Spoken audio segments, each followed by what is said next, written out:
నైరుతి బంగాళాఖాతంలో బలపడుతున్న ఉపరితల ఆవర్తనం రేపటికి అల్పపీడనంగా మారుతుందని అంచనా వేస్తున్నారు. దీని ప్రభావంతో కోస్తాంధ్ర, రాయలసీమలో పిడుగులతో వర్షం పడే అవకాశం ఉందని భావిస్తున్నారు. నేడు పలు జిల్లాల్లో తేలికపాటి వానలు పడతాయని తెలిపింది వాతావరణ కేంద్రం. గంటకు 30 నుంచి 50 కిలోమీటర్ల వేగంతో ఈదురుగాలులు వీచే అవకాశం ఉందని తెలిపింది.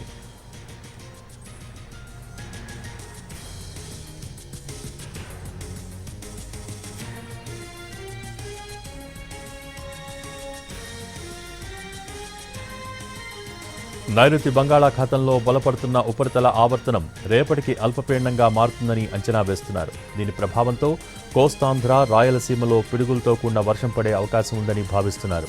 నేడు పలు జిల్లాల్లో తేలికపాటి వానలు పడతాయని తెలిపింది వాతావరణ కేంద్రం. గంటకు 30 నుంచి 50 కిలోమీటర్ల వేగంతో ఈదురుగాలులు వీచే అవకాశం ఉందని తెలిపింది.